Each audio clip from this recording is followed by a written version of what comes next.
License shows no specifications for street shows, Mr. Mortensen.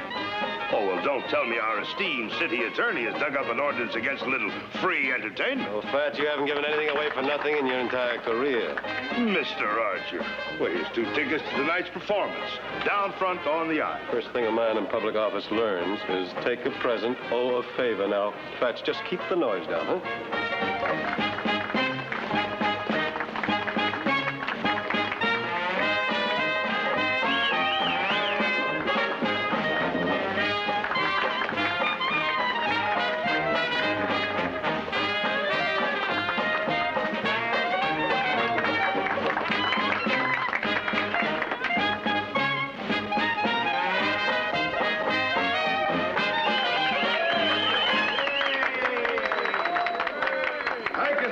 Ladies and gentlemen, and now for the piece de resistance, the most exciting act that's ever appeared in our fair city of Stockton.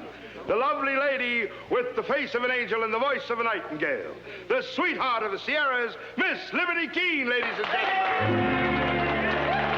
She's been called the songbird of Sacramento, the golden voice of the Golden State. And you will hear that lovely voice on our stage here this evening. Let's hear something now. Well, friend, we can't do a whole show here on the street, but if you'll be in our theater tonight...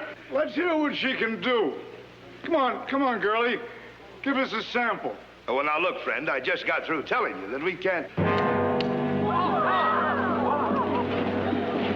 gonna start singing a song, or do I start shooting?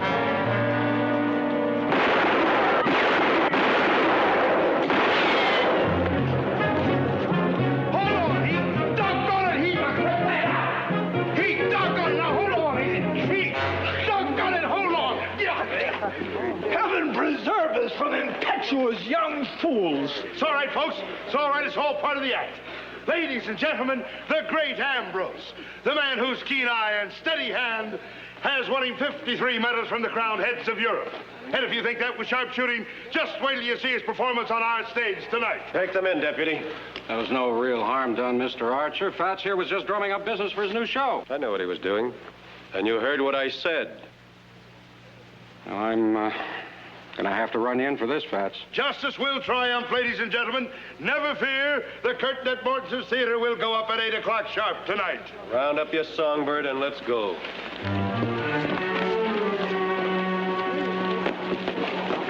Well, if you'd waited, I could have told you it was part of the act. They'll need a lawyer. Will you help them out? Well, Heath, I can't do that unless they ask me. Well, I'm asking you.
Mr. Mortensen may call it entertainment, but the fact is discharging firearms on a city street is in violation of Ordinance 116 and punishable by a fine of $300.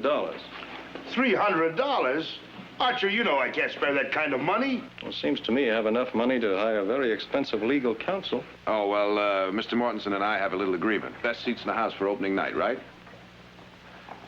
Fred, it seems to me that under the circumstances, $300 is a bit excessive. Well, if your client prefers, perhaps he'd take the jail sentence of 30 days. Oh, come on now, Phil. We're only dealing with the Fats Mortensen gang, not Quantrell's Raiders. Is that the latest in San Francisco sophistication? I mean, this is a little out of your current bailiwick. What is your interest here, Jared? Well, like any other citizen of Stockton, I think I'd be disappointed if the show didn't go on. So would I. What happened out there today could have caused serious trouble. Oh, settle down, Phil. Anybody hurt? Any damage done? It's besides the point. Wasn't anything to boil over about. Well, what do you want me to do? Ignore the entire incident because Jared Barkley is involved? Well, now, it seems to me that the punishment ought to fit the crime. Fred, why don't we have Mr. Mortensen do a show at the orphanage as a condition of his release? Agreed, Fats? Well, fine, fine. All right, it's settled then. Now clear him out of here. Mr. Barkley, thank you very much. The tickets will be at the box office. Liberty, my dear? Well, it's apparent to me, Sheriff, that you and I have to reach some kind of understanding about our respective duties. Now, don't go puffing up like a turkey gobbler, Phil. You're fresh in your job, and I've had mine for 10 years. I can see I'm going to have to cure your buck fever just like I did Jared's when he first took over your job. How well I remember. If you'd like to hear the sad story, I'll buy you a drink. To celebrate what? How the big-time San Francisco attorney got the best of a small-town lawyer? No, thank you.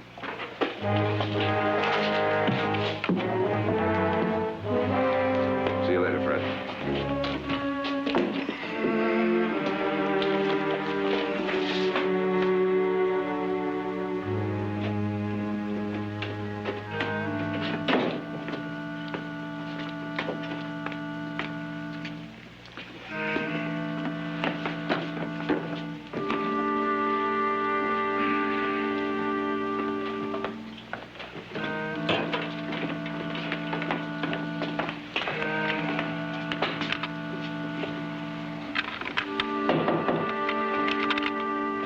Liberty? Yes? Message for you at the stage door. Oh, thank you, Mr. Mortensen. Oh, you better get some food into him. All right.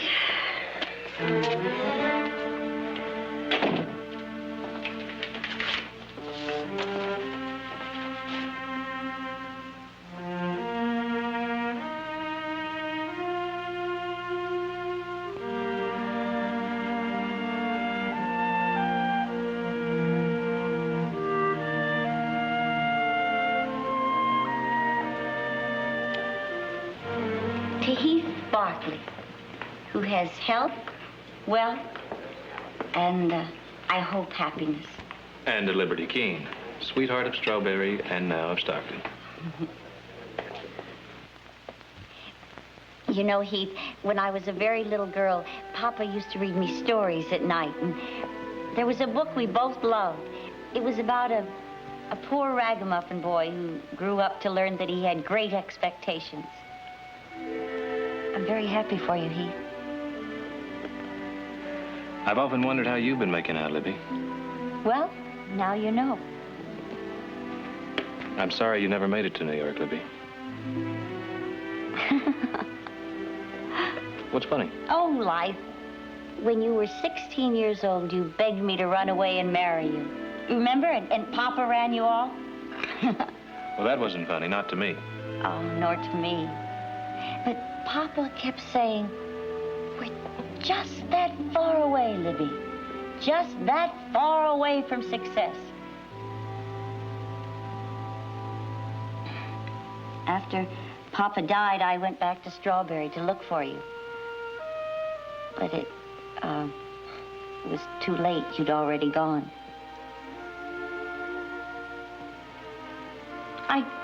I guess everything turns out for the best.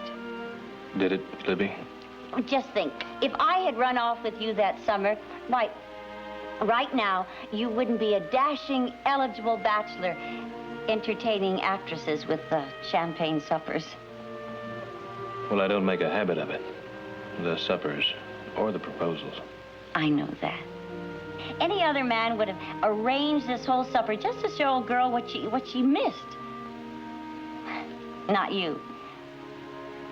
You're kind and concerned. It's almost as if you still cared a little. You don't stop caring about people just because you're separated. Keith, if only we could turn time back. If we could just be the way we used to be. But I guess that isn't possible. But I had tonight, and I'll always be grateful for that. That sounds like you're saying goodbye. That's right. But why? Well, I'm not sure what time the saloons close here in Stockton, but when they do, the great Ambrose will come weaving his way back to the theater. And if I'm not there... And if you're not there, what? He'll either fall asleep in a drunken stupor or be waiting up for me in a wild, jealous rage. Well, does he have a right to be jealous? He's my husband.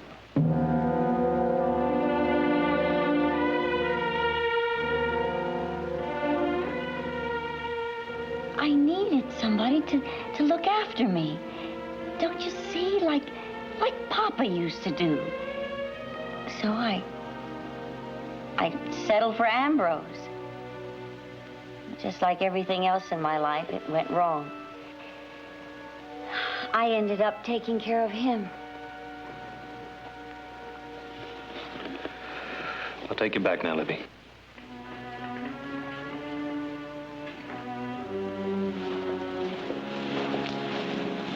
You're angry with me, aren't you?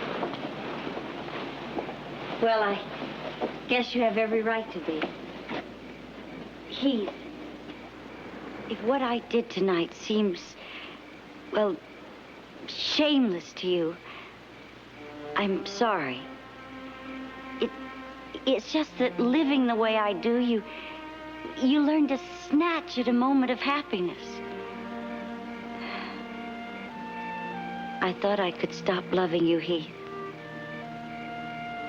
But I guess I never will.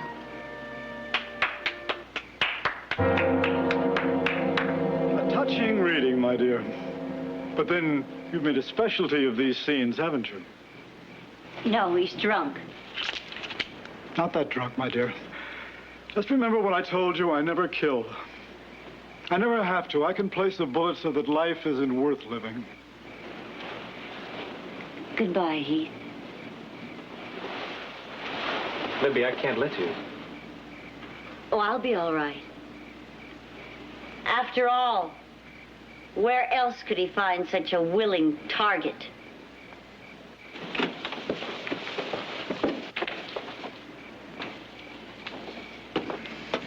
My wife has a penchant for rich, young admirers. But strangely enough, she always comes back to me.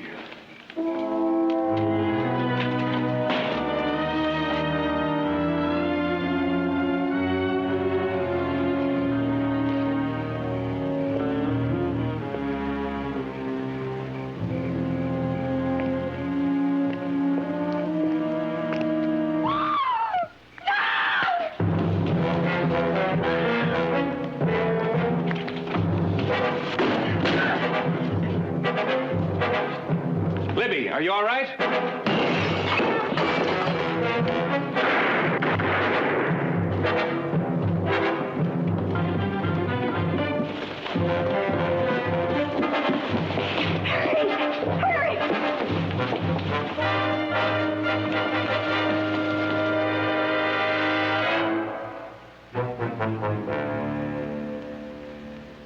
I killed him.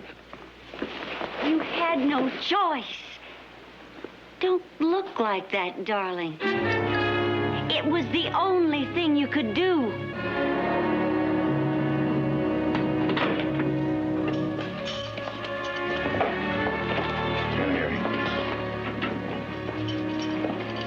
Well, Heath Barker. What'd he do, rob the Frisco Mint? Shut up, Tedrow. Sheriff, now that this here's such a high-class jail, I'll be expecting a doily armor breakfast tray. I can't help this, Heath. Rules. When Jared gets here, ask him if he knows a smart lawyer. You won't be needing a smart lawyer. You can get away with murder just so long as your name's Barkley. You said you knew Heath Barkley in the mining camps. That's right. How well did you know him? I told you we grew up together. We were friends. Just friends.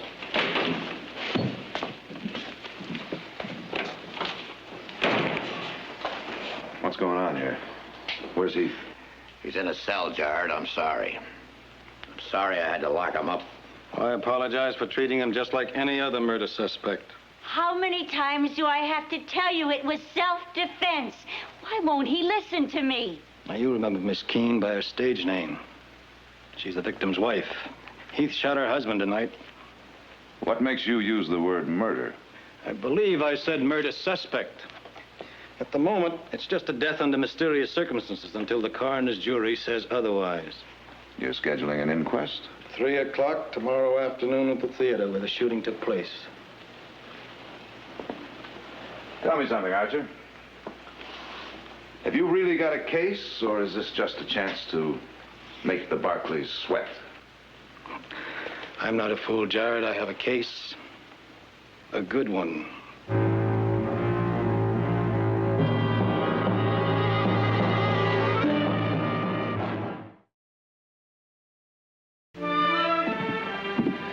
Look, just because you bail me out of jail, you don't have to follow me around. What's the matter? You object to my company? I just want to see Liberty alone. Now, for appearance's sake, it would be a lot wiser for you to avoid any personal contact until after the inquest. Appearances be hanged. Now, I'm not letting Liberty face this alone.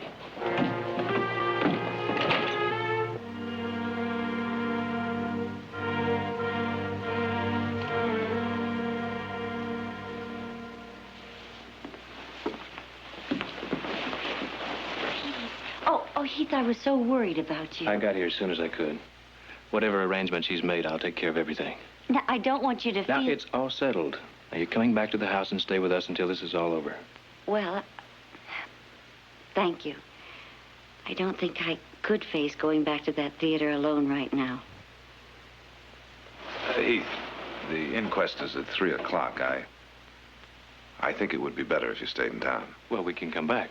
We both have to clean up and change clothes. This is hardly an appropriate costume for an inquest. Well, I'm sure Audrey can find you something. Let's go home.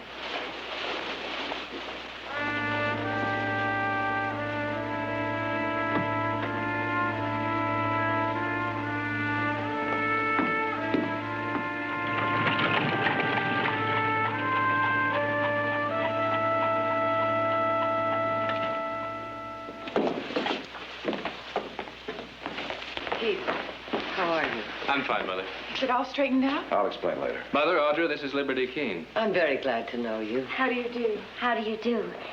I wish we were meeting under happier circumstances. I do, too. I've invited Libby to stay a few days with us. Good. I hope I'm not imposing. Not at all. Oh, what a lovely chandelier. Heath, do you remember the one back in Strawberry? The one in the hotel? You remember the bet I won for Papa? Her father made a bet that Libby could rattle the crystals with her singing.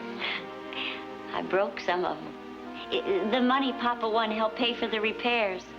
Libby, why don't you try and get some rest? Audrey, would you show our guest to her room?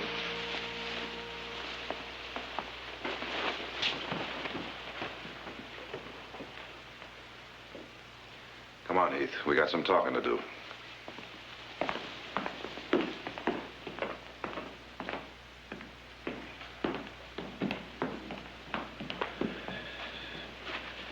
Never get arrested for murder in a pair of tied boots.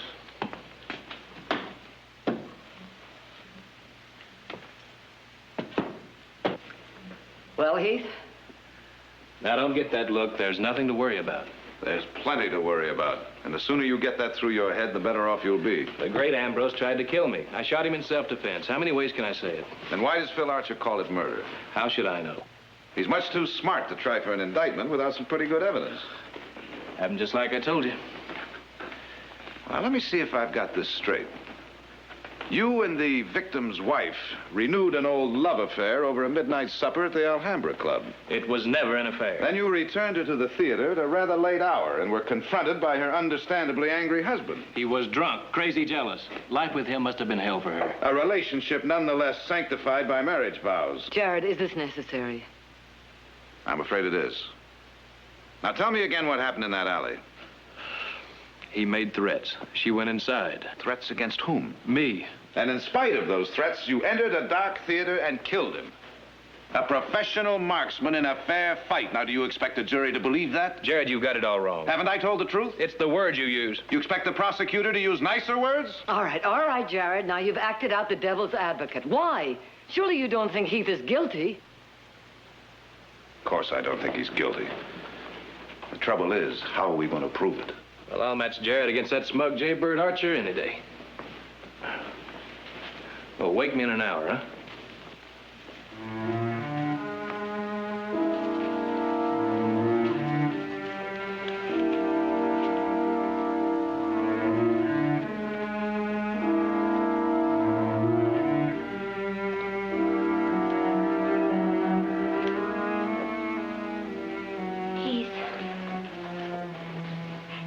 It's going to be all right, isn't it? Sure it is. There's nothing to worry about. And we'll tell it just like it happened, and that'll be the end of it. Libby, I was raised on trouble. It'll be all right. Trust me.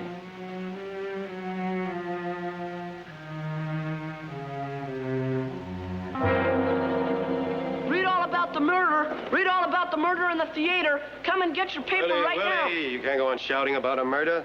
This can't rightfully be called a murder until a coroner's jury says a crime has been committed. Now, when they do that, then we can legally accuse a suspect. The day this town accuses a Barkley is the day the horn will sound judgment. Well, now, don't sell your fellow citizens short. They're honest men, and they'll hand down an honest verdict without fear or favor.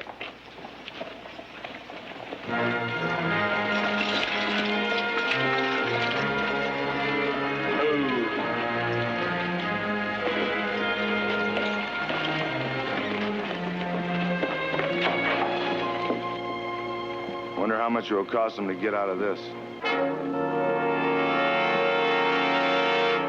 Heath was standing right there, right where you are, with a gun in his hand. Did he say anything? He said, I killed him. I killed him. That'll be all, Sheriff. Thank you. Unless you wish to bring forward any other facts pertinent to this murder. The word murder, Mr. Archer, is completely out of order here. I stand corrected. And remind you that any defense of your brother at this time is equally out of order. And I remind you both that this is an inquest, not a trial, and I am in charge. You're dismissed, Sheriff. Do you have any further witnesses, Mr. Archer? Yes, sir. Call Mrs. Liberty Keene Carson, please. Mrs. Carson?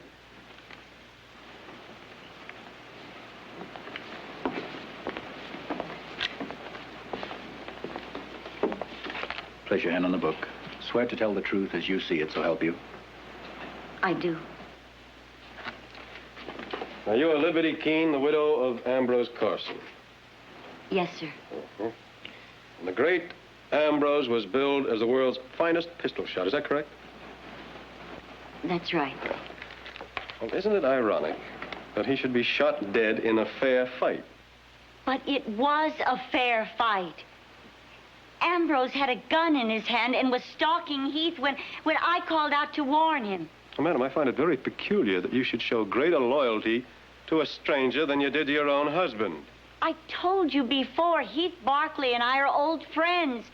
We grew up together in the mining camps. An old friend who saw nothing reprehensible about a clandestine supper with a married woman? Heath knew nothing of my marriage. I trust the prosecutor will introduce into evidence the fact that the young lady and my brother met just yesterday, for the first time in 7 years. Hardly enough time to hatch a conspiracy, gentlemen. Sir, I have no evidence of conspiracy. Only evidence of a cold-blooded murder. Well, gentlemen of the jury, I'd like you to recall the coroner's report that was read to you earlier. It stated that the witness's husband was a victim of 2 bullet wounds, one in the right arm and the second fatal one in the right temple. Now, the deed isn't very hard to reconstruct, is it? The first shot hit him in his right arm, his gun arm, preventing him from returning any fire with any degree of accuracy. Then the killer came forward and, taking careful aim, shot out his victim's life. Now, that's the way it happened, isn't it? No. No? No, it happened some other way? Or no, you didn't see him shoot your husband because you ran outside when the gun started going off. Well, that's it, isn't it? That's it. You were lying when you said you saw a shooting in self-defense. You didn't see anything. You didn't see anything. I told the truth. It was the truth. You told a lie. You told a lie in order to save a man about whom you were so concerned after the shooting. A man you called darling standing over the dead body of your husband. Motive for murder, gentlemen. Lust for a beautiful woman. A motive as old as original sin.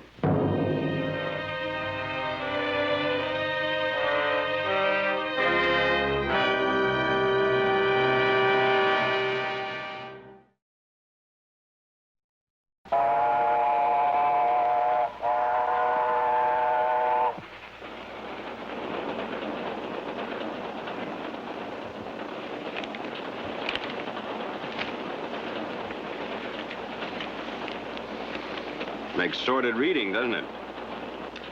I heard the porter call you Mr. Barkley. Are you one of them?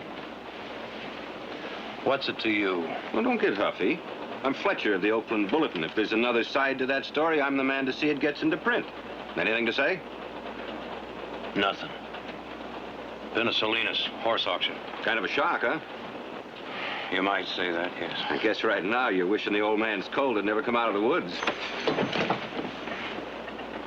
Nobody says that about him to me. You better get used to it. You're gonna find people like a good scandal, Barkley. And when the mud's on you rich ones, they like it twice as much.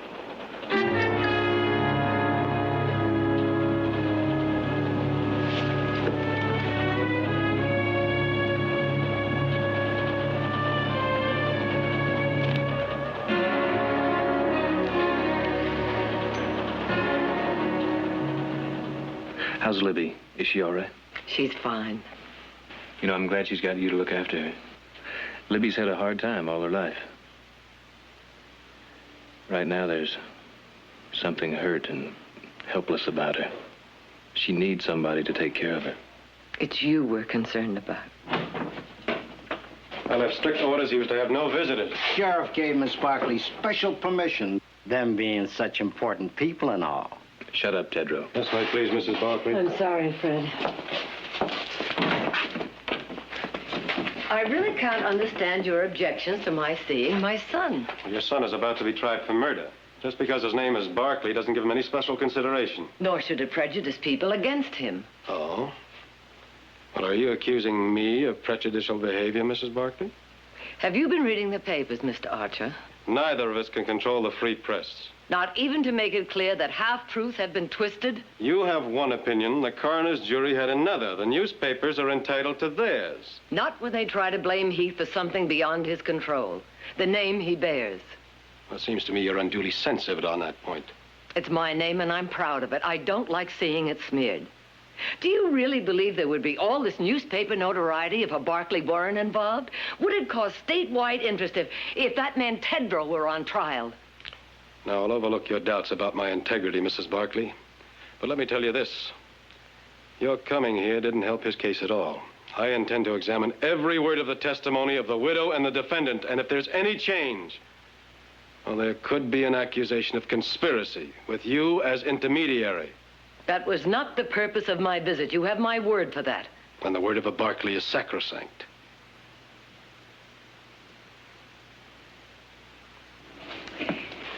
There's only one step from envy to hate, Mr. Archer. And I think you've already taken it.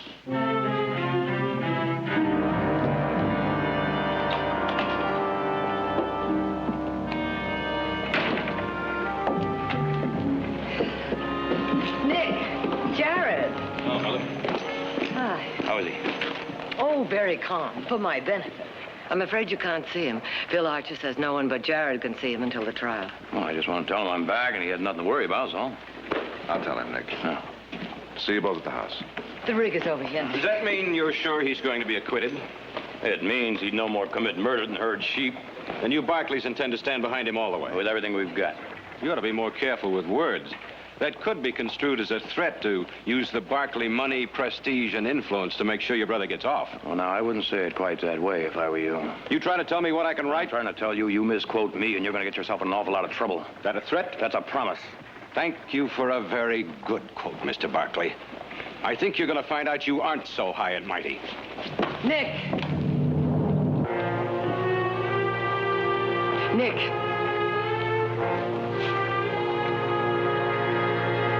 Nick, come on.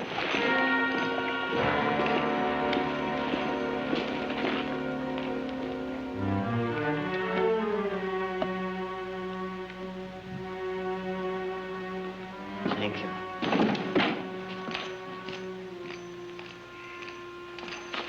I suggest you pour yourself a drink, Nick. I guarantee you you're going to need it. Oh? Why? We have our name in the paper. Ranching heir Nick Barkley today threatened. What a filthy, rotten lies. How can they print lies like that about important people? Well, it's a rather involved question of semantics. Now, Nick may have only said promise to that newspaper man, but I understand he said it rather forcefully. Well, now, what was I supposed to do? Just let him get away with it? You know, your father used to say, when you wear a silk hat, you must be able to duck. Otherwise, you make yourself a target for every bobtail who can throw a rock. Now, that's the price you pay for being a Barkley. Yeah. Only in Heath's case, it could be a lot more than just rocks. It could be a rope. No, they can't. They can't do that, not to Heath. We won't let them, will we, Jared? Believe me, Liberty, we'll do everything we can. Jared, you have got to make them listen. You've got to make them understand how he was. He was cold and cruel and insanely jealous. If only I hadn't gone to see Heath that night. If I hadn't screamed after Ambrose hit me. That's why he came back. To help me. Now we've got to find a way to help him.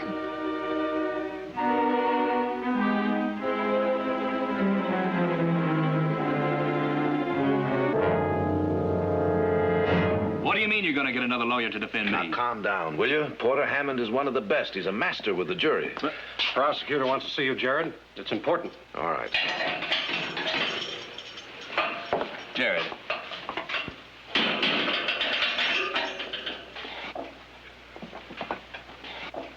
We don't need another lawyer. I think we do. Public opinion is running against us. We need somebody outside the family. No. I put my money on you, and it's staying on you. Hammond is on his way over here. I'm starting to feel sorry for you. He's trying to back out. Maybe you ain't such a member of the family as you thought. I wouldn't have believed it of you, Jared. I wouldn't have believed you've been so stupid. He had nothing to do with it. I told you that. Nothing to do with what? Go on, tell the big-time San Francisco lawyer what you just told me. Well? I killed Ambrose. Oh, doesn't that surprise you, Barkley? Archer thinks you put her up to it. Figuring a jury would go easier on a pretty woman. Well, Liberty, if you're telling the truth, that means that Heath is lying, doesn't it? He must be taking the blame for you. Heath knew nothing about it. The theater was dark. He didn't see me fire the shot. With the what? With a gun you just happened to have in your hand? The gun case was on the table. Ambrose had one. I used the other. And you claim that in the dark, with all those bullets flying around, yours was the one that killed him? I'm a very good shot. Really? Sheriff, let me have your pistol. We'll check and see how well Mr. Barkley has coached you. Don't push me too far, Phil. I don't need her to win this case, and you know it. Well, just in case you're tempted, we'll put her to the test. Look, that wanted poster up on the wall, the man in the poster. Go ahead, shoot him. Now, were your hands shaking that much that night? Go ahead, it's dark. The guns are going off. Show us how you hit him. Go ahead. Go ahead, you don't have the time now. Go ahead and shoot. All right. You realize you might have gone to prison if your ability to handle a gun had been any better? You lied here, and you'll lie on the stand.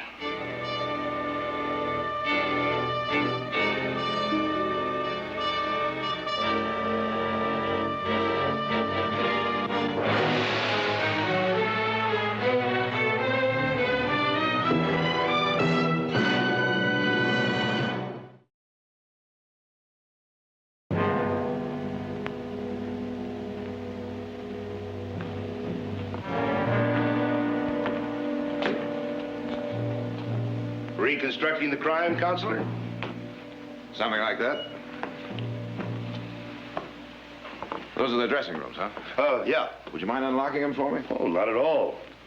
Oh, say, by the way, if it's any use to you, Ambrose was hitting the bottle pretty hard that night. Oh, really? Yeah, I noticed it before they went on. I told her to get some food into him. Poor thing, I sure feel sorry for her. This is hers, huh? Oh, yeah, this is his right next to it. I wonder what she's going to do now. It's kind of hard on a young woman, all alone and near broke. She never could make it singing. I guess she can always go back to sharpshooting. I didn't know Liberty did any shooting. Oh, sure. Ambrose taught her all kinds of trick shots. I caught their act once a couple of years ago. Just like all the others, until he got the bright idea of making her the unexpected target. You know, kind of surprise the audience. Him pretending he's drunk and she's in danger. Well, when you're finished, I'll be in my office. Thank you very much.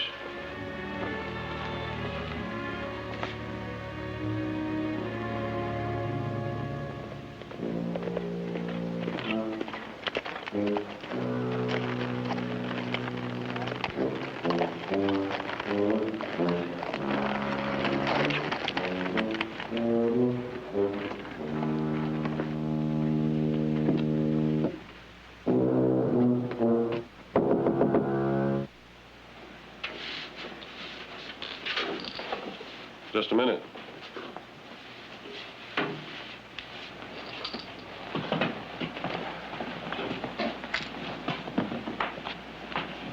Well, may I come in? Well, is it something that can't be taken care of at the office? I've come to ask a favor, Phil. A big one. Come in.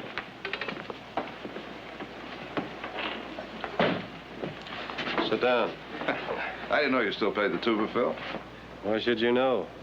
We haven't traveled in the same circle since we were in law school together. Seems to me we were friends then. People and water, they both seek their own level.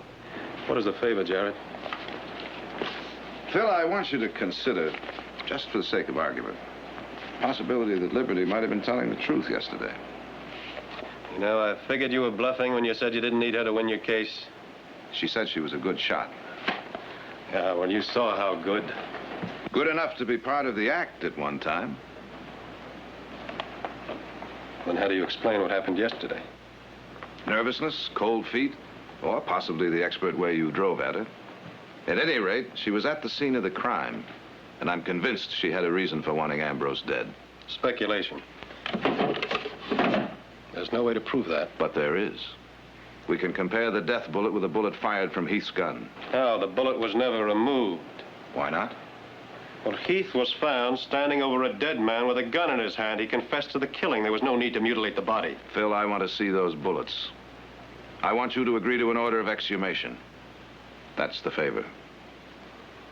He's buried in the churchyard. That's consecrated ground. I know that, but there's legal precedent. It was ordered in San Francisco 3 months ago. But this is not San Francisco. Here in Stockton, the dead have a right to sleep undisturbed. What's more important, Phil? Respect for the dead or justice for the living?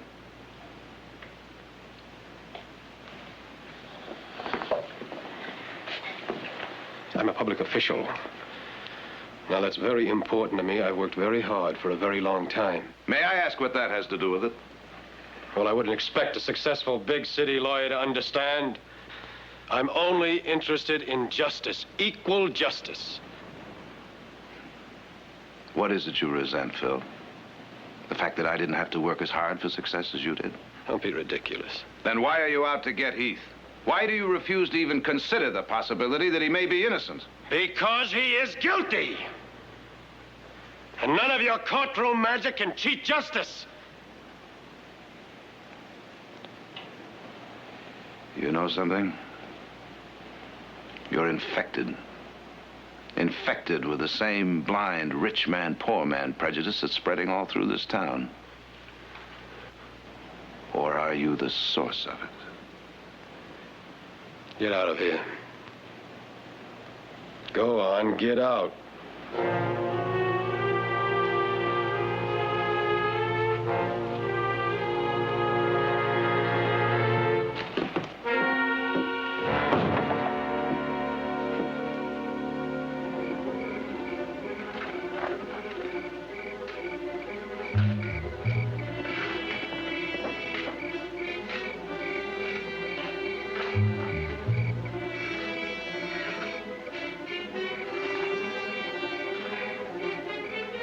Sorry, boys.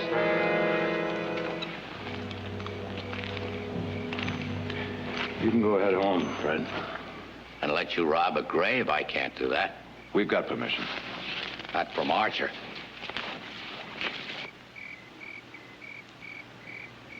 You went to the judge? We figure that bullet can clear Heath. Or put a rope around his neck?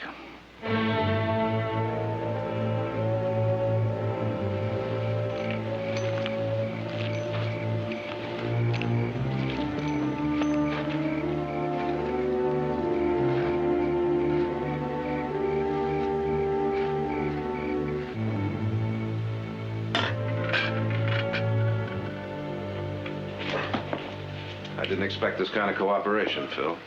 I want to thank you. You're risking everything, Barkley. Your reputation, your career, and your brother's life. Libby, what are you doing here? Mr. Archer said there may be a way I could help you. Well, that isn't quite correct. I wanted you here while we conducted this experiment. You see, Mr. Barkley has a theory that it was you who killed your husband. That's a lie. She couldn't have. I wish I had. I wish it had been me instead of Heath. Jared, you leave her out of this. I'm afraid I can't do that, Heath. You see, bullets from the same gun have identical markings and weight. Now, we're going to compare the death bullet, the one on that scale there, with the bullet from Heath's gun. This is your gun, isn't it? That's right.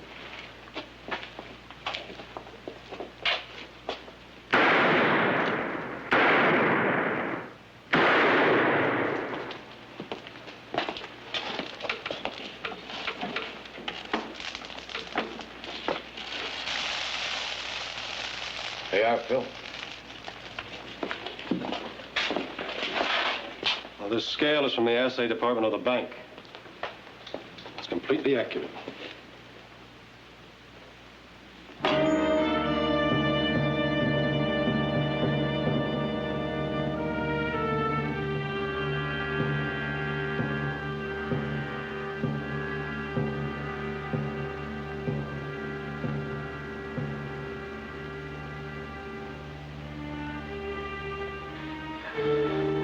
I was so sure. I was so very sure.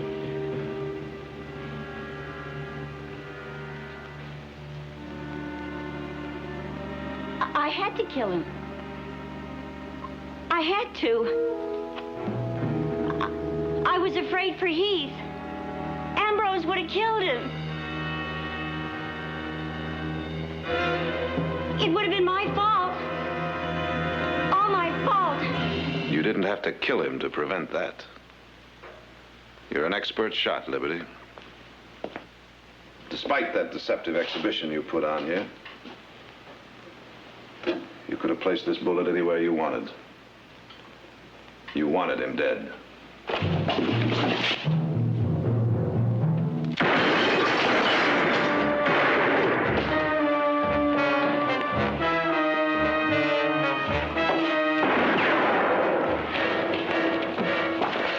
She won't shoot me.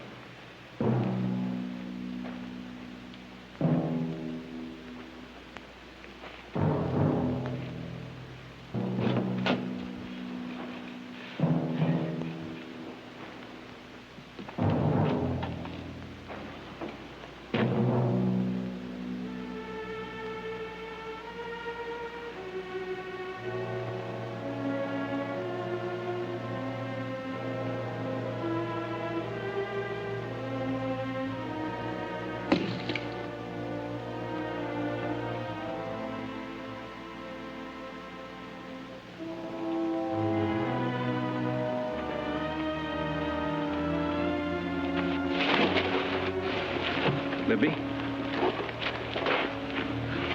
Libby. I'll get a doctor. No.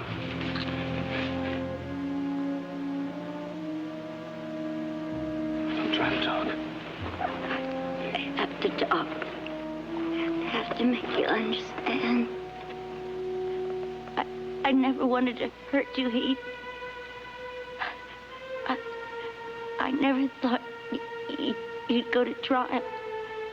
Thought the Barclays were too important. Libby, there's no need to explain. Help me, Heath. Make them understand. I had to kill him. You saw how he was. How he treated me. How else could I escape? How else could I marry you? Libby. Where are all the bright lights Papa promised? Where, Papa?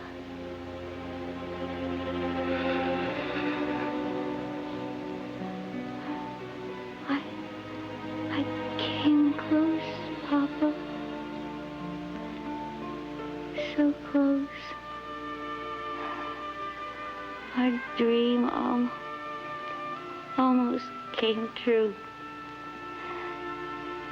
Just that far away.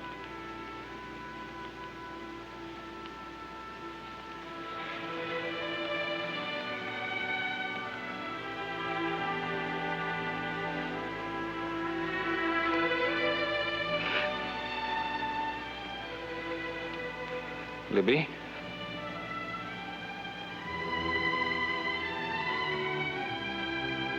Libby?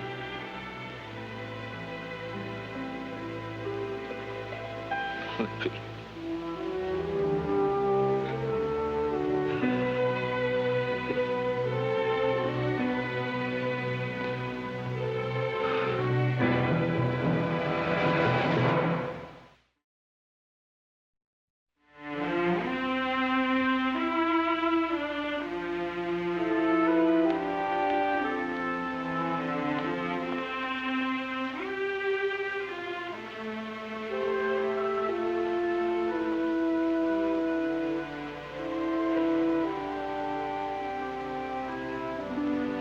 I don't like to see you punish yourself this way. They're both dead. She killed Ambrose because of me. No. She killed him because she was too weak at 16 to live your kind of life, and too weak at 25 to live with her own mistakes. I keep remembering when we were kids, all of the things she wanted. And all her life, they were just out of reach. Just that far away.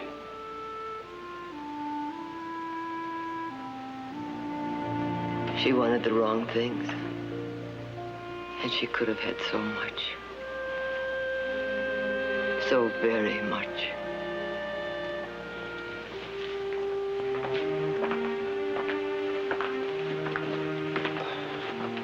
I've come to apologize. Well, you were right about me. It was a personal resentment of you. Of your success and your way with people. Oh, if either of you want further satisfaction, we can go out behind the barn. Well, what do you think, Heath? Down by Snyder's Creek? Well, since there isn't going to be any trial tomorrow, we can see if the fish are biting. Well, after everything that happened... If it'll make you feel any better, Phil, you can dig the worms.